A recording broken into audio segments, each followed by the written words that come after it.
fracking, but tens of thousands of America's truckers are banding together to protest Biden's potential policies after public statements like these.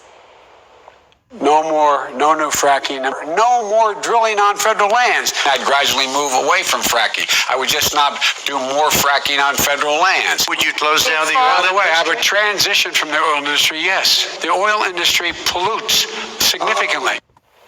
Well, the movement is called Stop the Tires 2020, and at last check had close to 50,000 participants on Facebook. Joining us with more on the message they're hoping to send today, trucker and protest organizer Jeremy Raywald. Good morning, sir. There appears to be a lot of passion behind your movement, so tell us what you're trying to accomplish today. Good morning, and first off, before we get started, I want to thank all the veterans that are out there because it's Veterans Day. If it wasn't for them, none of us would be here right now. That's right. To answer your question, what do I cause to get started today? Today is just about getting the word out for all of us drivers so we can come together for the bigger movement, as we want to call it, on the 26th. That will be a 4-day event, the 26th, the 27th, 28th, and the 29th. If you were in front of President-elect Joe Biden and Vice Presidential-elect Kamala Harris, what would you say to them? I would like to ask presumed, can I use that word, presumed President-elect at this time, if I was in front of them, I would ask them, what can you promise myself, every driver, and every blue-collar worker in the United States of America today? Yeah, that's a really good question. And, you know, it's clear that you support President Trump. So can you tell us how your life has changed for the better over the last 4 years? Over the last 4 years, I've seen in my driver wages, to be honest with you, probably increase a good 4 to 5% on my end. That's significant for me and my family, which is first. Mm-hmm. Okay. Let's take a look at the potential impact, the potential economic impact of a fracking ban. That would include 7.5 million jobs lost by 2022, 7.1 trillion cumulative GDP lost by 2030. Now, look, you have heard Joe Biden change his tune, if you want to say that, over the course of the last few months, and saying now that they will not ban fracking. Do you believe him when he says that? He's been a politician for 47 years. What can you believe? Yeah.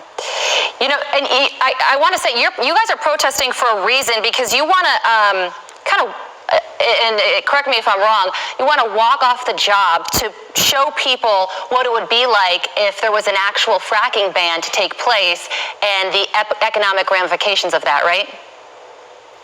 All right, first off, it is a protest by the all standards, what we like to call the movement. Yeah, the economic ban, the repercussion it could have is bad. However, I think it's the only way that we can show America and all of us here that reside here what could possibly happen. Last time, 4 or 6 years ago, when we had Biden in a position of power, how much was our fuel prices?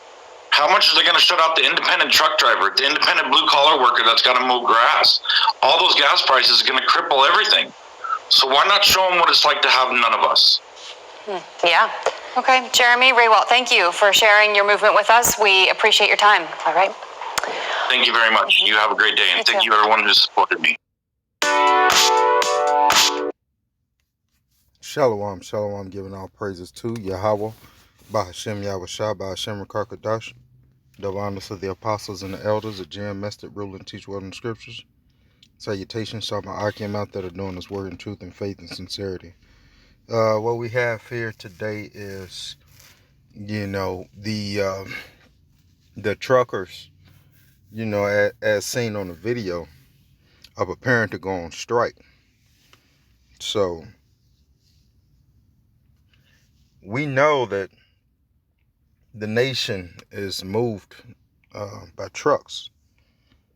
And so knowing that, this will increase on a shortage of food, okay?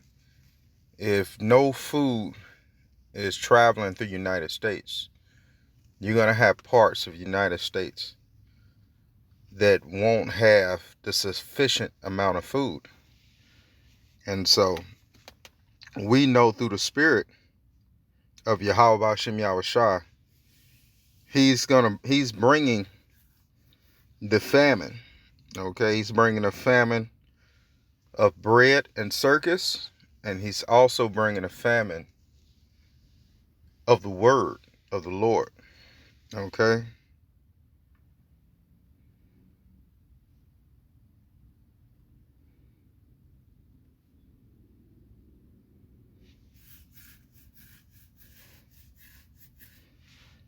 Let's go to Genesis chapter 12, verse 10, and it reads, "And there was a famine in the land, and Abram went down into Egypt to sojourn there, for the famine was grievous in the land. And it came to pass, he was come to enter into Egypt, that he said unto Sarai his wife, Behold now, I know that thou art a fair woman to look upon." Well, the point is in verse 10. So we have to understand that there will be a famine. Why will there be a famine in the world? Because Yahweh Hashem Yahushua brought it on. Yahweh Hashem Yahushua, Yahweh, who the world ignorantly calls God,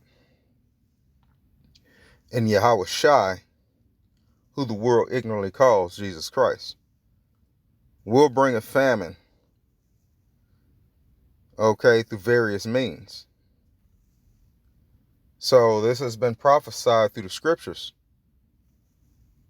and through the spirit and power of Yahweh Hashem Yahushua, we understand and we know. Okay, so prepare for things to ramp up.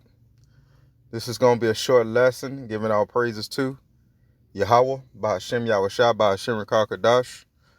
And until next time, Shalom.